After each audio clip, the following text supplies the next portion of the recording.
Bonjour à tous et bienvenue dans cette vidéo. Alors, comme promis, je vais vous livrer ici 12 sujets de conversation positifs. Alors, sachez que j'ai mis un certain temps à regrouper tous ces sujets, à les tester et aujourd'hui, je suis sûr qu'ils fonctionnent. D'accord ?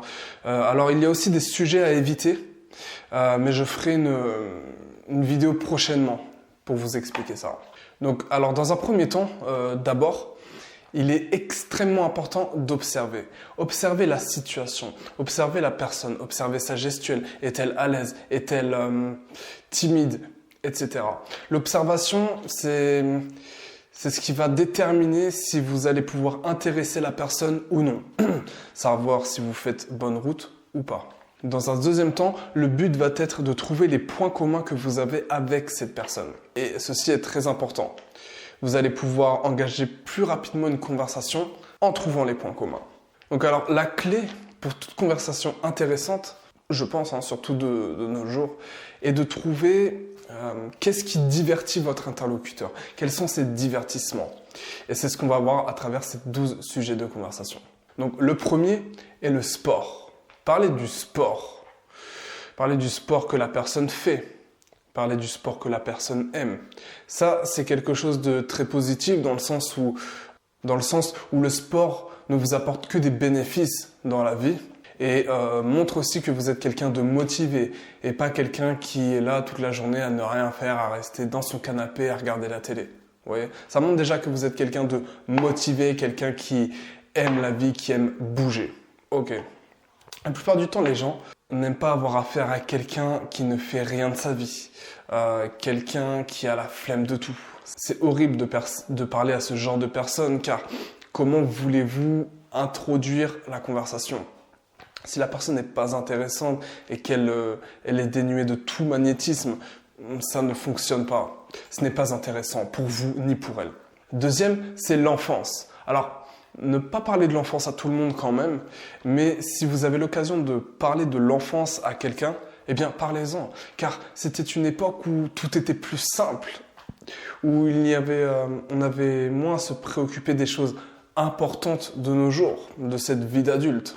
Et la plupart du temps, ce sont des souvenirs positifs. Donc voilà, observez bien la personne avec qui vous êtes et si vous le sentez, allez-y, parlez-lui de l'enfance. Donc troisième, parlez des voyages. Alors les voyages, c'est quelque chose qui fait un peu rêver les gens. On parlera du rêve justement. Et beaucoup de gens aspirent à voyager. Donc si vous avez déjà voyagé, ça peut être intéressant de partager vos voyages. Et vice-versa, si jamais la personne a voyagé, ça peut être intéressant qu'elle partage ses voyages. Après, vous pouvez parler des voyages que vous envisagez. Et aussi une question que vous pouvez poser dans la conversation, c'est si tu pouvais voyager où tu le souhaites maintenant. Où est-ce que tu irais? Et ça, c'est assez intéressant dans le sens où ça va faire réfléchir votre interlocuteur et ça va surtout, l'animer un petit peu. Ça va rendre la conversation très, très intéressante car là, la personne va vraiment être stimulée. Son cerveau va être stimulé par la question que vous allez lui poser. Elle va s'imaginer, elle va voir ça comme quelque chose de beau. Cinquième, parler de l'art. L'art est quelque chose de magnifique et qui rapproche beaucoup les gens. Donc vous pouvez parler un petit peu de tout. Donc essayez surtout de chercher vos points communs avant de vous lancer dans l'art. Si vous parlez à quelqu'un de tableau et qu'il n'aime absolument pas, ça sert à rien. Vous voyez ce que je veux dire? Donc vraiment toujours l'observation et les points communs. Okay. Cinquième, vous pouvez parler de la famille. La famille est pour la majorité des gens la chose la plus importante de leur vie. Donc parler de la famille, vous l'avez compris, est quelque chose de positif. Et ça peut amener votre interlocuteur à avoir une très grande conversation dessus. Vous parlez, oui, j'ai un frère, oui, j'ai une sœur, oui, la famille, c'est important pour moi, bla, bla, bla. Vous voyez le truc. Sixième, les animaux. Alors, les animaux, c'est quelque chose d'extrêmement positif. Donc, l'idéal, c'est si vous en avez un. Si vous en avez un, voilà, c'est l'idéal. C'est surtout un sujet de conversation à aborder avec une fille, ça. Si vous parlez de ça à votre pote, ouais, t'as des animaux, c'est un délire, mais voilà. Bref, tout ça pour dire que faites parler des animaux. Par exemple, si vous êtes avec une fille, vous lui parlez d'un animal et qu'elle en a un, là, je vous garantis que la conversation va être très intéressante pour elle, en tout cas. Septième sujet, parler des objectifs et des ambitions. Alors ça, c'est très important dans le sens où ça va vous permettre de savoir si vous êtes compatible avec cette personne. Voilà, savoir quels sont ses objectifs maintenant et sur le long terme. Moi, aujourd'hui, je pose 2 questions aux personnes que je rencontre pour savoir si cette relation va durer ou si ce n'est juste une petite rencontre comme ça et que les choses vont se passer. La première est: quels sont tes objectifs actuels? Déjà, là, on peut avoir une vue d'ensemble directement. On peut savoir si la personne est ambitieuse ou si elle préfère ne rien faire de sa vie. Le deuxième, et là, c'est pour savoir si vous avez la même vision des choses, quel est ton objectif à long terme? Et quand vous savez ça, quand vous savez quel est l'objectif d'une personne à long terme, vous pouvez savoir si cette relation va durer ou non. Une autre question que vous pouvez poser pour savoir l'objectif et les motivations de la personne est si tu n'avais plus jamais à travailler de ta vie, qu'est-ce que tu ferais? Et là, je vous garantis que cette réponse, la réponse que vous allez recevoir, en dit énormément sur la personne que vous côtoyez, la personne que vous interrogez. Ça fait bizarre, ça fait interrogatoire un peu. C'est pas le but. La personne que vous questionnez, tout simplement. 8e, ça revient un petit peu à ce que je disais, mais demandez à une personne qu'est-ce que tu ferais si tu gagnais au loto demain. C'est très très intéressant de voir comment les personnes réagiraient à ce genre de situation. La plupart du temps, les gens laissent enfin leur imagination libre. Voilà, laissent enfin leur potentiel s'exprimer. Car la plupart du temps, les gens sont trop limités.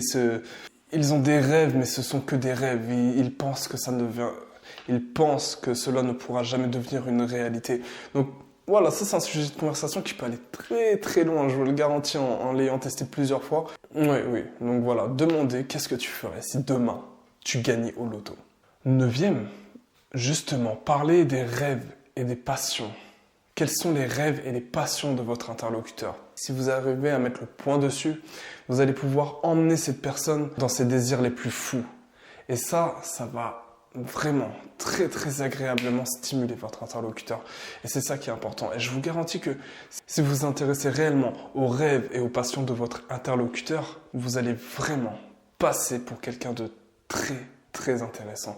Voilà pour ce sujet. 10e, vous pouvez parler des films et des séries. Vous pouvez poser comme question, est-ce que tu regardes des films, est-ce que tu regardes des séries? Vous pouvez parler de la dernière saison de Walking Dead. Ouais, le truc. Ça, les séries, j'ai remarqué quelque chose, c'est que ça rapproche beaucoup les gens. Et c'est excellent. Ça prend beaucoup de temps, ça prend beaucoup d'énergie, mais c'est bien dans le sens où ça rapproche vraiment les gens. Ça me rend heureux d'ailleurs, que des séries, des films puissent rendre heureux les gens. Et surtout, j'aime les séries qui passent un message, les films qui passent un message, les films qui motivent, qui sont motivants, qui donnent envie de se bouger. Ça, c'est excellent. Du coup, vous pouvez parler de ça, vous voyez. Vous pouvez aller sur d'autres sujets. Par exemple, on prend une série comme Black Mirror, qui est excellente. Je vous la recommande à 100%. Choqué. Donc, par exemple, vous pouvez parler du message avec la personne, si jamais la personne regarde cette série et aime cette série. Et là, vous pouvez parler pendant des heures là-dessus. 11e, la musique. Logiquement, ça c'est obligé. La musique est quelque chose qui rapproche. Alors, il y a deux possibilités. Soit vous aimez le même style de musique, et donc dans ce cas c'est cool, vous pouvez vous faire écouter vos sons, etc. Soit vous n'allez pas du tout avoir le même style musical. Là aussi c'est excellent si vous gérez ça bien. Alors pourquoi c'est bon? Parce que vous allez pouvoir vous faire découvrir des choses. Vous voyez, quand vous faites découvrir quelque chose à quelqu'un, vous êtes content. Vous dites, oui, c'est moi qui a trouvé ce son, d'accord? C'est moi qui te fais écouter ce son. Si la personne aime, c'est encore mieux. Donc voilà, la musique peut vraiment vous emmener dans plusieurs sujets de conversation. Peut vraiment créer une conversation intéressante, plutôt.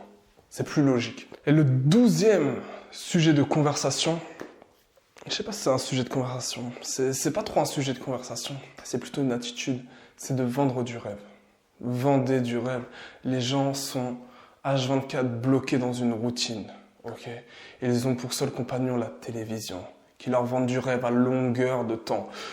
Mais c'est du rêve factice. Ça veut dire que c'est pas une chose qui est tangible, ok? Mais vendez du rêve aux personnes. Quand je dis ça, c'est montrez-leur qu'ils peuvent aussi faire des choses en faisant quelque chose. C'est-à-dire, par exemple, vous voulez motiver quelqu'un, motivez-vous. C'est trop facile d'essayer de motiver les gens, mais ne pas se motiver soi-même. Inspirer les gens, c'est ça que je veux vous dire quand je vous dis vendez du rêve. Inspirer les gens à pouvoir réaliser ce que eux ils veulent. Ça, c'est ce que je trouve le plus important dans les relations. Faire évoluer les gens, tout simplement. Donc voilà pour ces 12 sujets de conversation.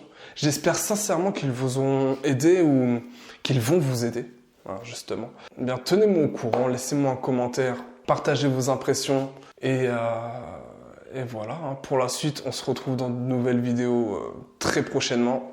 En attendant, posons-nous les bonnes questions, prenez soin de vous. Peace.